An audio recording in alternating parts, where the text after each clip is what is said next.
we can look at all the interactions. The panel will now be available for questions, and I'd like to invite up Marek Nowakovsky. There you are. Would you like to come up? So Marek works closely with Richard on a lot of projects, has many years experience in running trials on his farm. He's a farmer and he runs a wildlife farming company. So, who would like to kick off with a question? You mentioned about putting it for getting the black rats or the weeds. Oh, sorry. You mentioned about cutting the perennial belts. So if you've already controlled your weeds, I'm talking in a market gardening situation here, so it's a lot smaller. What would the maintenance be on a perennial strip like that? Yes, is that on? Yes, certainly sowing perennial strips. In the first year, I would call that first year sacrificial to the long-term well-being of the strip. Therefore, we're not looking at flowers in year one, we're looking at 3, sometimes 4 cuttings. If you've got blackgrass, you time those cuttings, the first cut being just after the blackgrass has finished flowering, so you're end of May, early June, preferably not any earlier than that. And what you're then doing is switching the preference to perennial well-being, because buttercups, daisies, dandelions survive cutting. Those that have got a lawn know and understand that only too well. So you're shifting it in favour of the perennial at the expense of the annual. Yep. So to me, these perennial strips offer a much greater range of benefits, both to the farmer and to the environment, but year one is set-up year. You don't expect it to be firing on all systems in year one. Yeah, and if you've handled weed problems, is there any other reason for cutting, or can you just leave it? There are some selective herbicides that, for those that want to go down that route, but mowing should deal with, if you're in a clean field situation, the worst thing you can do is to have gone into a period where the ground has been at rest and grown its own inherent weed problem, and then you say, right, now it's time to put it into some flowers. You want to come straight out of cropping where the fields are at their cleanest, and that is a situation where, other than long or grassland farms of some years ago, you're going into a non-perennial weed situation. The problem with perennial weeds is there is no mowing control of perennial weeds in a perennial margin. Yeah. Most of the weeds that the annual cropping rotation deals with are annual arable weeds. It's very different in a perennial situation. You can manage through cutting docks and thistles, but it's a much more demanding, much more long-term process. Yeah, okay. So to summarise, the cutting is there just to manual transition from annual to perennial and weeds if you've got the problem. Correct. Yeah.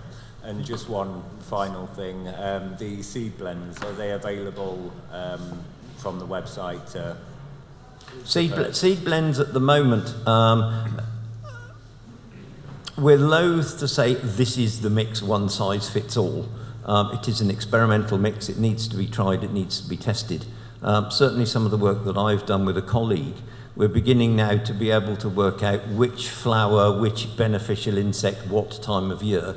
So I would hope in the not too distant future, we're not just sowing flower mixtures, we're sowing specific flower mixtures for specific jobs. The one thing you need to be careful of is, I think there's a great importance on native rather than local. I'm not sure what local means. If your nearest knapweed is 87.5 miles away, is that local? I haven't got a clue. But there is a big difference in the quality and availability of what I would call good quality native margins. Okay, so if I wanted to put some of these strips in now, would I be going and looking at your research to create my own blend, or can you offer? No, not yet. No, I think there are some very good seed houses, and you'd have to, yeah, it would be wrong for me to. We have ones that we work more closely with than others, but I think you need to go to a specialist rather than somebody that does barbed wire, Wellington boots, and a bit of wildflower seed. As Marek says, the mixture we're experimenting with is a very, we've put everything into it. We don't expect everything to make the cut, you know, ultimately to be in the final commercial or the recommended list of species. But we could give you some ideas, we could give you some advice if you did want to start off sooner than before the research concludes. Yeah, okay, great, thank you. gentleman in the green jumper.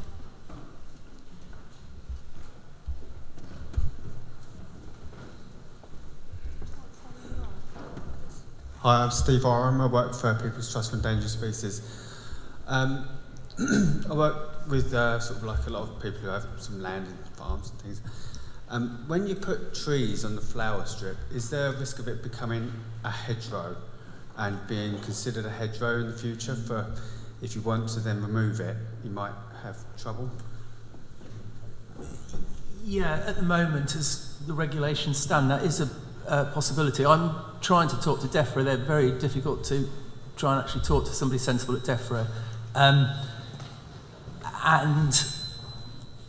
I'm trying to put an agroforestry experiment in place, and I'm trying to get DEFRA to actually ring fence it so that it won't fall within the regulations, ring fence it as an experiment, because my owners don't want to do it in case it is seen as being permanent. But I think in the future that DEFRA need to change regulations so that infield trees and hedges are seen in a different context to boundary trees and hedges, so they are seen as a crop, and that will actually hopefully speed up the uptake of agroforestry and systems within fields. Yeah, DEFRA are very aware of the ASSIST project, so we can use that as a way of influencing future policy. If we believe the infield strips are beneficial, useful, we would hope that the DEFRA policy would allow for those to in future policy. And then obviously we can also have a dialogue about whether we can plant trees or hedgerows on them. So yeah, I think if we've got scientific evidence of the benefits, we're going to be in a stronger position. Just a suggestion, I work a lot with orchards, and maybe if you planted fruit trees, I'm biased, but damsons and anything that produces fruit, you can call it a crop.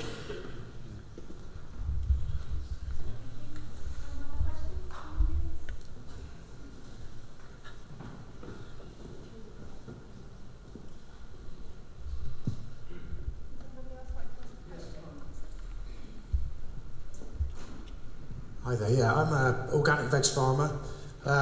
We do a lot of, being organic, a lot of our emphasis for pest control is, it already is beneficials.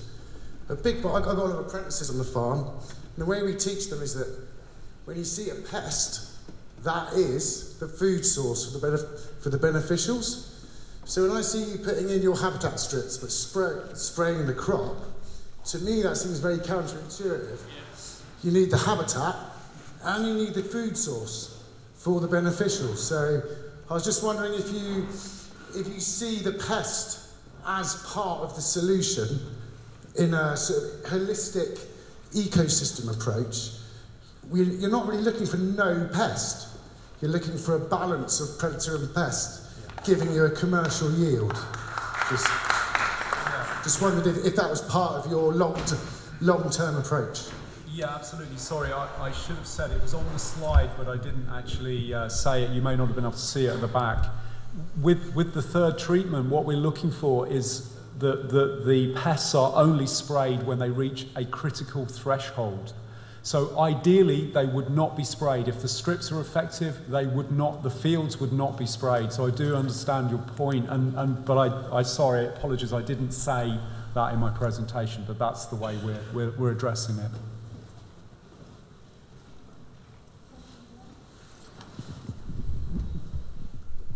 I've noticed that actually it's when the pests get close to that critical point that the natural predators come in. I'm talking about horticulture in this case, but I've had a point where I've got a polytunnel with 6,000 lettuces in it, and there's a ladybird on every single lettuce. But it has to get to a point where I'm almost ready to give up on that crop for that to happen.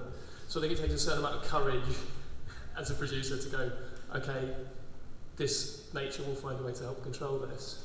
And I really think we have to work towards there being no room for spraying at all. Frankly, I know that's hard to sell to what you're calling commercial farming. But there's a job of education for both the farmers and the agronomists to hold. Well, I think it's to try and hold their nerve more about before they spray, and to really look for those thresholds, but to have the evidence that underpins them as well. So to have more confidence to not spray. That, Marek, I mean, you made some points in the earlier session. Do you want to reiterate them about pesticides and why it's too easy to spray. Yeah, as somebody that's been an agronomist since 1969, I would like to think we'd gone past the days now where it cost £1 to put an insecticide in the last ear wash spray, so in it went. I still think a large part of that happens.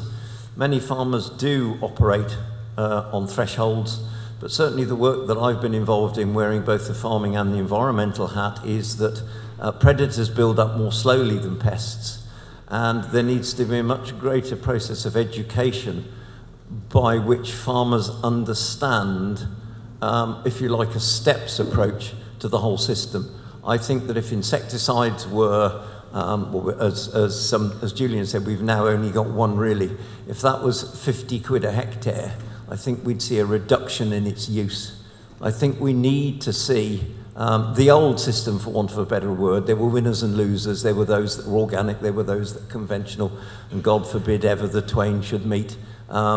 With winners and losers, if you're a winner, great. If you're a loser, you're very fed up with the whole system. I think annual gatherings like this is where we should share and cherry pick from each other's systems. And I think the thing that is most credible, and certainly while I've joined Assist, is to bring the best of farming to the best of the environmental knowledge and see whether or not we can prove and, most importantly of all, deliver something that farmers see as acceptable looking towards the future.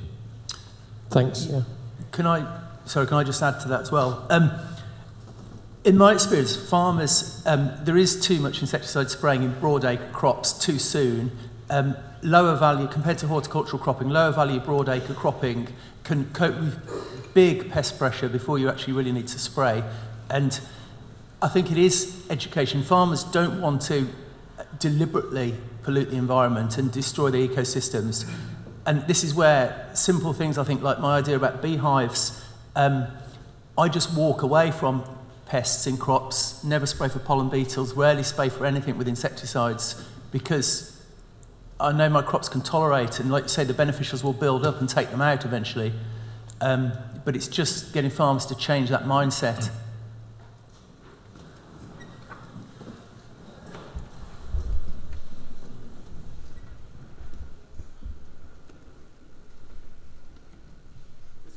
This was just a very quick follow-up, but is the Assist project going to look into where those thresholds might be for spraying in a systematic way, rather than farmers having to work it out themselves? We're monitoring the levels of pests in the crop very frequently during the season, and we can try and tie that into where the agronomists in each of the farms are seeing what they perceive as the threshold. So we are putting that evidence underneath the thresholds. I think does that answer your question? Possibly. I guess I was thinking if you were to allow some people to, or suggest that some people spray a bit later than they would by instinct and see what the actual effect was, and whether or not the predators were then controlling the pests, and whether there was some evidence-based guidance you could give.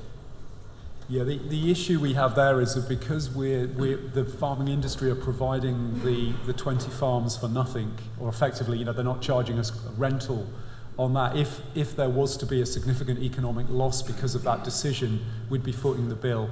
So unfortunately, unless we can attract extra funding or farmers that, like Julian, that don't spray as much, we would have to actually compensate if that was proven to be incorrect. I do see where you're coming from, and I think it's the sort of thing that could be done if resources were available. Okay. So one more question. Thank you very much. Fascinating presentations. I'm interested in how you might, or whether the Assist project has looked at integrated farming with livestock, integrated arable with livestock, and how a lot of this can be achieved over sort of expanding rotations, cover crops, 3-year lays and so on. And I'm looking at some fantastic slides there that could be integrated to silver pasture, maybe, and whether you looked at that as well.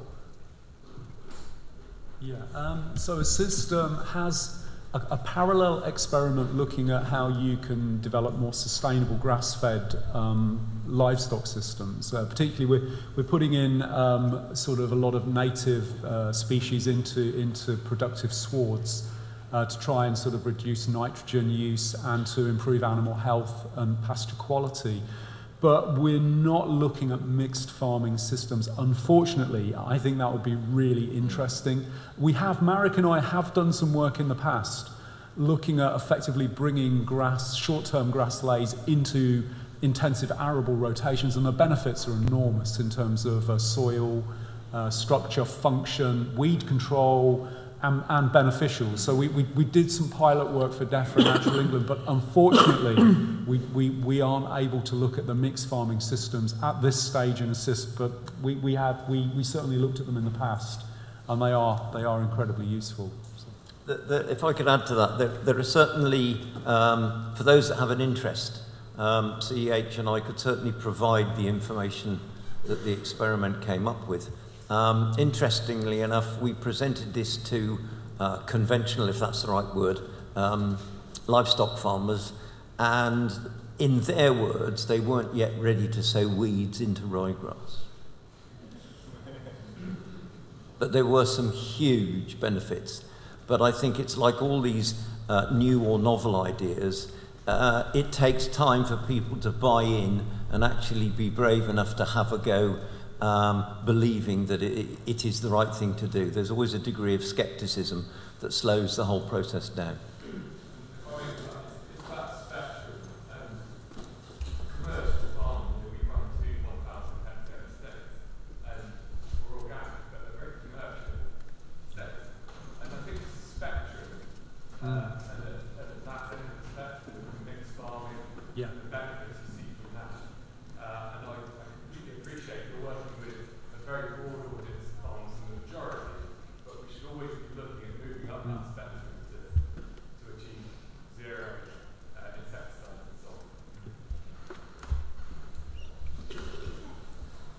Very much. I think that's coming to the end of the session now. So thank you very much for an interesting discussion, and thank you very much to our speakers. Perhaps